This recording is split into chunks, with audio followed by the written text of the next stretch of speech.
Assalamu alaikum wa rahmatullah ta'ala wa barakatuhu. Welcome to the Dawah Bridge. You're watching Sky 847. I'm Bilal Ali, and this week we'll be discussing the relevance of poetry, the role of poets in society. And this week I have with me an honored guest, Brother Ahmed Ikhlas. We'll be discussing some of his work, some of his views on the role of poets in society. Assalamu alaikum, akhi. Wa alaikum salam wa rahmatullahi wa barakatuh. Very good for you to take the time out of the schedule. I know that you're a man on the road from time to time doing a whole set of functions. So Yes. glad to have you in the studio. And Alhamdulillah, it's good to be here. much great pleasure. The pleasure is mine. And I wanted to maybe get you to just even introduce yourself, as in like, who is Ahmed Ikhlas in terms of as a performing artist? Sure, okay. So, like you said, my name is Ahmed Ikhlas. I do poetry. The particular type of poetry that I do is called dub poetry. And my sort of theme is that I do dub poetry which has aspects of Islamic elements to it as well. So, yeah, that's what I do. How long have you been doing this?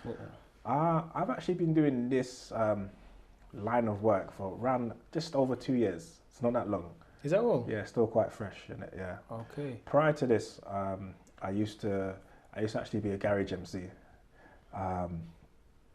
but I think after a while, there was a sort of conflict within my faith and obviously the sort of scene that I was in.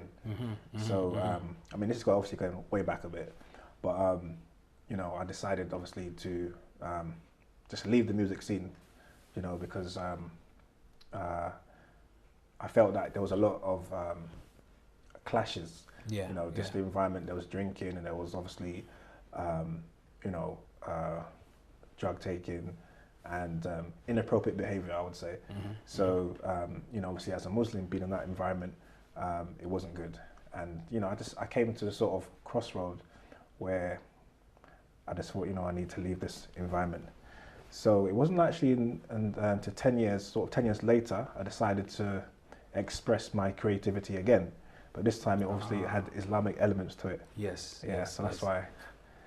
Okay, I'm joining up the dots now. Yes, so, yes. because the reason why I was so surprised that when you said 2 years is because I've heard some of your work, and I'm thinking, I'm assuming because of the poise and the level of delivery that you've Sure. been doing it for some period of time. Yeah. And so it's to use the word conversion of your skills into an Islamic art form, but you have a history of delivering and performing in front of audiences. That's right. Yeah. Okay, Yeah. that makes sense now. That makes sense.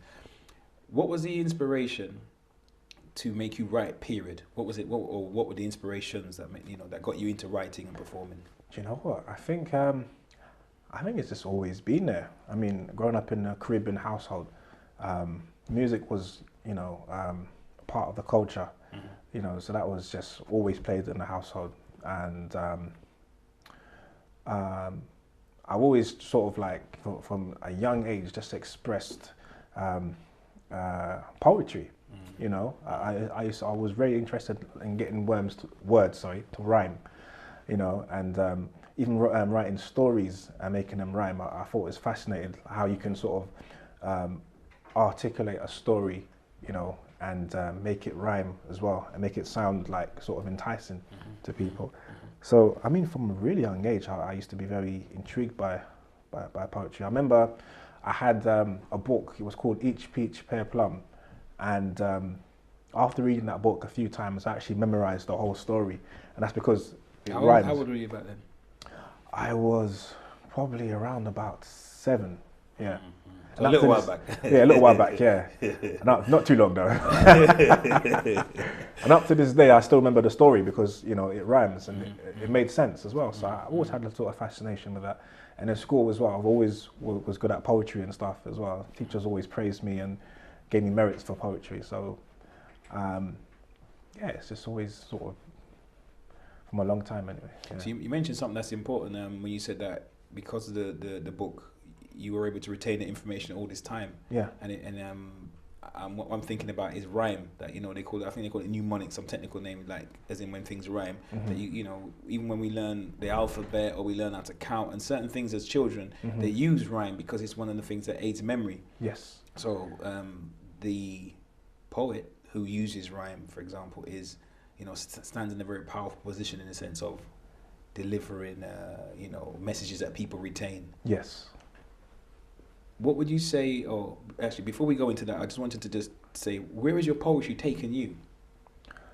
It's taken me to audiences that I never would have basically thought I would obviously be in. One of the sort of memorable places that I went to was Lebanon. I was invited to perform out there because somebody heard my poetry that was online somewhere. So, this organization which is called, what are they called now? They're called the something initiative, basically. It's run by some women from the community, and what they do, they have like various community functions just to bring the community together. Okay. So they had this event which was called Whisper Loud, and they invited various artists from around the world. Some artists from the USA, some from other countries, and I think it was just me from the UK. All right. And it was interesting because when I got there, I realised that some of the people knew who I was as well. And how did that feel? It felt a bit strange. It felt good, but it felt a bit strange. I felt very pleased that my work was going overseas and people were appreciating it as well. And it was really good to see them reciting along with the So they material. knew they didn't know you as a personality, but they knew your work. Yes, they did. Okay, which was really good. So that sort of thing gives me the sort of momentum to keep going as well, because you know that your work is appreciated and you know it's been received like far and wide. Alhamdulillah. So you know that you get a sense of the relevance of your work, right? Definitely. Are you? Would I be right in calling you an award-winning spoken word or poet? Is it right that you received an award of some sort abroad?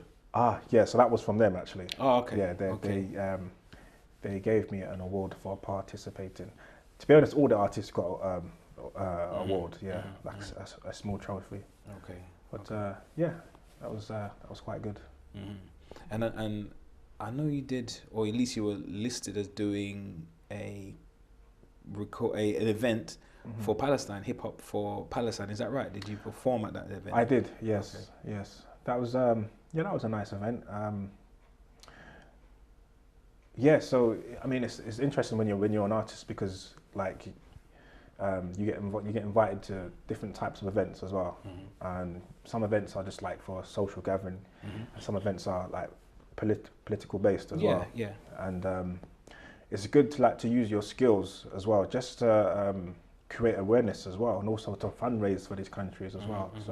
So that was part of the process in that Hip Hop for Palestine, was that artists came together, or donated their time and performed, and then people we were able to raise funds for the Palestinians. Exactly, and at the same time as well, we caused awareness as well, which was quite good. Okay, where would you? I wouldn't want to say pigeonhole you, but you said you use dub poetry. Yeah. Right. That's a quite unique sounding term, but what genre would you say? Some people say they're political artists. Some people say they're there to provoke. They're there to evoke emotions. They are the romantic. They speak of the heart and the lovers. What is your main thrust of your poetry? I think my main thing is Islamic sort of like Islamic expression. My material will be speaking of the Prophet Muhammad sallallahu alaihi wasallam, speaking of the events that he went through, such as the night journey. I think like the first sort of album that I'm doing is more or less as to it's like an introduction to people of what Islam is about as well. So it's the intention behind it initially was for Dawah purposes as well, just to let other people know that there are Caribbean Muslims as well, and they can express their love for Islam in this particular manner as well. And also to let other Caribbeans know that there are obviously Muslims like them, who are obviously Muslim, and by them like hearing the sort of the style that they're familiar with as well, that will hopefully make them intrigued about Islam Inshallah. So talking to them in a language that they understand. Exactly. Basically. Yes. Okay, But what's that's happened as interesting. well, interestingly enough, I didn't just attract those people, like the people that I intended to in the first place. It grew bigger than that. You know, obviously there was a lot of like non-Caribbean Muslims that liked my stuff and appreciated it as well, which obviously for me that's a bonus as well. So even though you were speaking in a particular vernacular or language, Yeah. that was at home in the Caribbean, because of the message. It sounds like you're saying the message is the message of Islam, the message of the Rasul is so powerful that the Ikhwan Muslimin around wherever felt it something. Felt it, yeah. I mean, when I was in Lebanon, what was quite touching is many people come up to me after the show, but one guy in particular that I remember, he goes to me, "Do you know what? I've never in my whole life heard Islam expressed in the manner that you done it tonight." And he said it was beautiful. He said it touched him, you know. And he wanted to know more information, like where can I actually buy your album? Where can I hear more of your songs? You know, I like it. So, you know, it's interesting. Like you just touch people that you didn't really intend to touch, but you know, alhamdulillah, that is Islam. That's the power of Islam. Yeah. It's you're a pioneer of sorts, really. Alhamdulillah. Because I'm thinking, I know various spoken word artists, but not many that would use that vernacular. I would say in that sense, it's a unique form of poetry, or a unique form of delivering the Islamic message in that voice, in that. Yeah, I mean, I wouldn't sit here and say I was the first person to do this particular style. But what I think I've sort of I sort of built up on it, if that makes sense. So so I wouldn't be right in calling you the pioneer, but to say that you are a pioneer because there's not been too many that's gone ahead of you. Yeah. Would that be correct? Yeah, that's correct. Okay. So tell me something about how you build a poem. How do you construct a poem? Where does it start from? Because it's abstract. It comes from nowhere, or it comes from somewhere. But in terms of it crystallizing into this man standing in front of an audience, 1,000 people, and delivering something that moves the heart, moves the people. How does that process come about? I think people have so many different ways of doing it. I've heard people say that they sit down and they write, and some people they sort of wait for inspiration. I think I have different ways of doing it, but I think one of my styles is, because my pieces are quite melodious. So sometimes what I have is like just a melody by itself, and I'll just be humming that melody for like days, and that's this is a nice catchy melody, and then I would think, what can I sort of put to this melody, and then something will just sort of pop up, and then I'll just write around it. There's other times where it flows off the page. It flows off the page, yeah. I mean, sometimes what will happen, I would sort of get like a chorus, and then I'll come back to it, and and then I'll get a verse and come back to it, and then just build it up. But sometimes I can do it in a day. Sometimes it will take like a few days or a few weeks even. There's all for example, there's now I've got a few melodies in my head with like a chorus, but I haven't got any sort of material to put to it at the moment. Okay. So I think that's one of the ways that I do it, and sometimes I would just write if I'm feeling the vibe, I think it's just for me it's just an unconventional. Okay. Eclectic in different ways, different processes. Yeah. Okay, you've got a poem, Love My Ramadan. Yeah. And obviously I know that Ramadan is a very inspirational time. Did you write that in Ramadan? I did, yeah. You were fasting when? I was fasting, yeah. Mashallah. I was fasting, and to be honest, I've always wanted to do a song about Ramadan, but I just didn't really, I couldn't, sometimes you can't really force out the poems. You can't force the pieces out. You just have to wait until you're in that vibe. So when I was fasting, I sort of felt that vibe because I was fasting. Yeah, so it was just more easy to come out. Yeah. So I can all the things that you probably may normally forget when you're not fasting, you remember when you are fasting. You know what I'm saying? Yeah. So Yeah, so Because there was a very spiritual vibe to it, obviously because it's Ramadan. But even, I mean, I saw the way that you performed it, and you know, talking about the Salatul Layl, and you know that the Shaitan has been jailed for for the month, and yeah, you know, it's quite rich and quite unique, Hopefully, we can get you to drop us a few bars to perform, you know, a few before, yes, you know, inshallah. before the show is out, inshallah. That'd be good. Have you bumped into any controversy because of poetry, as in any walls, any dissent? Your poetry is too modern or Western, or you know, lots of people have opinions, right? So, have you received sort of challenge? Not so much. I think there's two occasions that I can remember.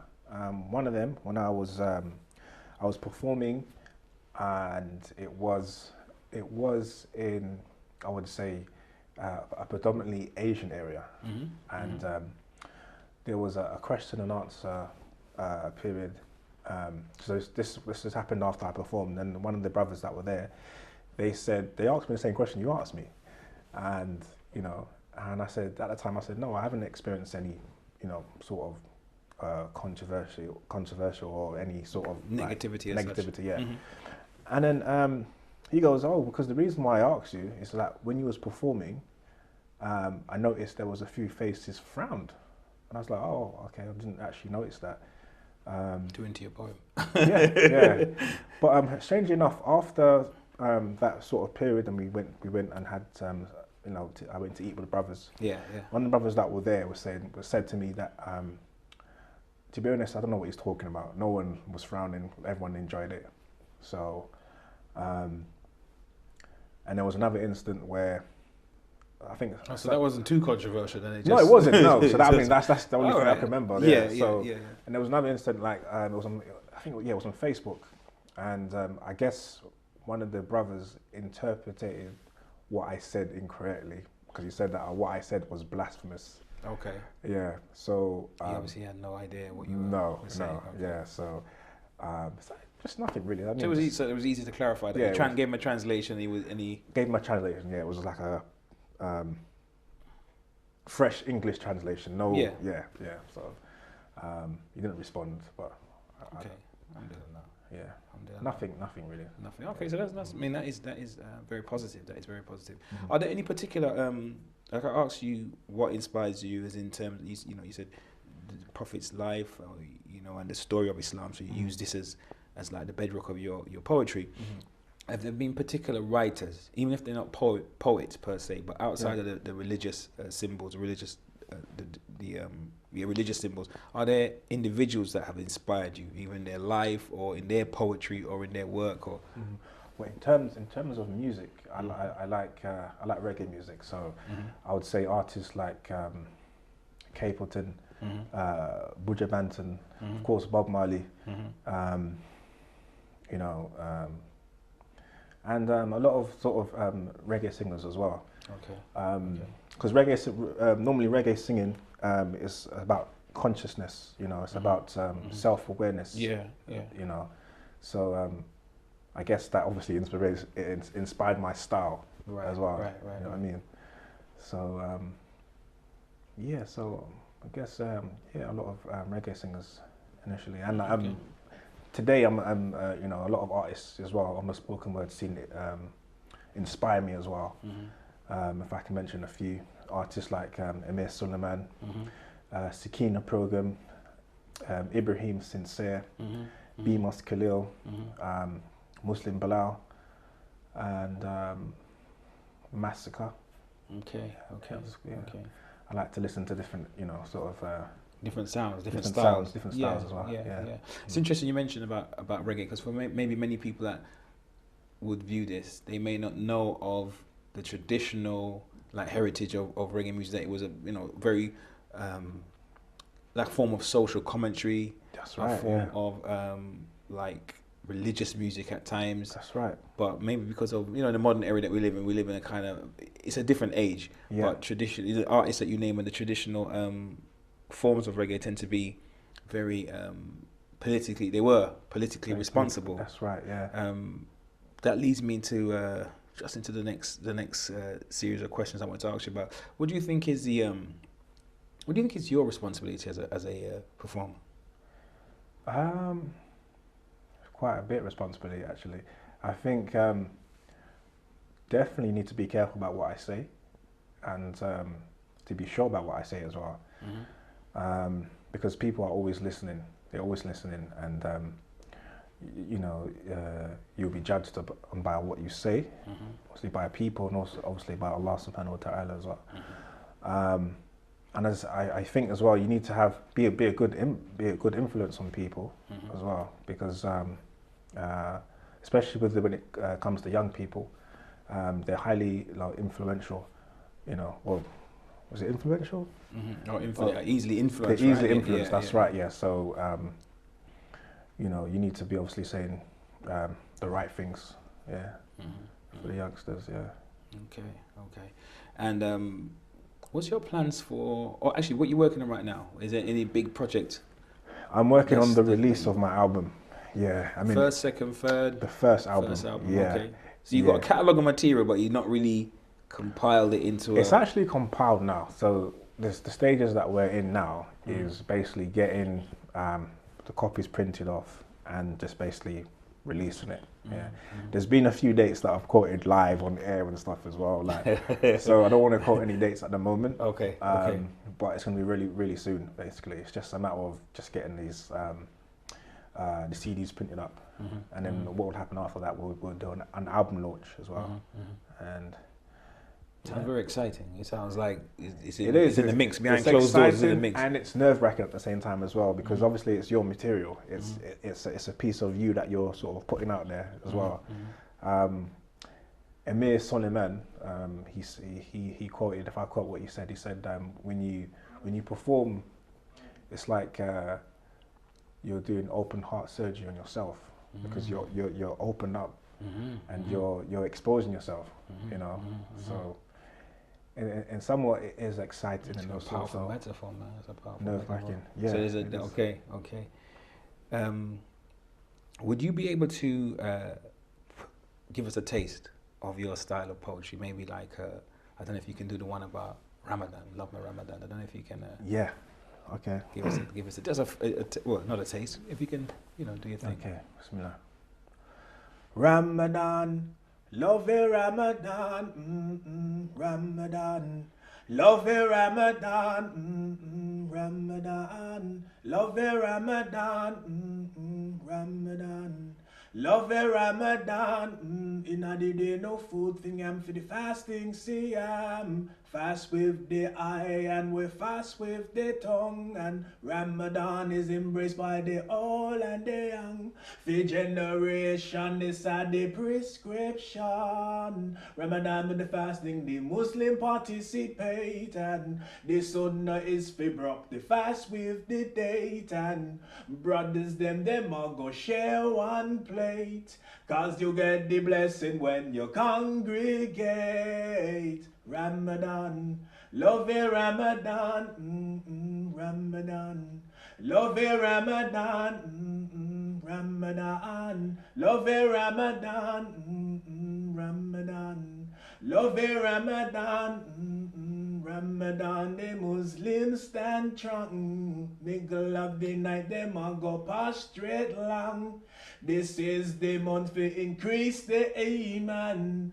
Tell you something, me just love it Ramadan. Ramadan in devil, the rebel him in a jail, and for the whole of the month him a go get no bail. And if you do the bad deeds in the Ramadan, you know you are go fail. Celebrate with the Quran and do good deeds enough still out to lay. Ramadan, love it Ramadan, Ramadan, love it Ramadan, Ramadan, love it Ramadan, Ramadan, love it Ramadan.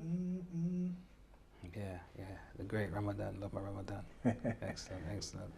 Thanks. How long did that take you to write? Well, it was within Ramadan, so Within the month. Within the month, yeah. Within the sacred month. That's right. Yeah. MashaAllah. Like you said, you mentioned earlier, like your art, although you use the Caribbean, the Jamaican vernacular or language, Yeah.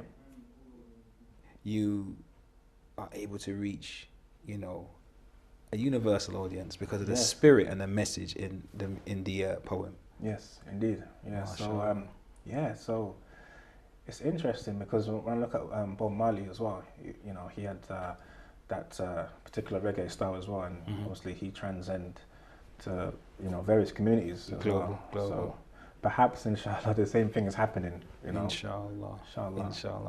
Okay, well, we hope to get more out of you in the part 2. Inshallah. Hope to see you on the other side of the break. Assalamu alaikum wa rahmatullahi ta'ala wa barakatuhu.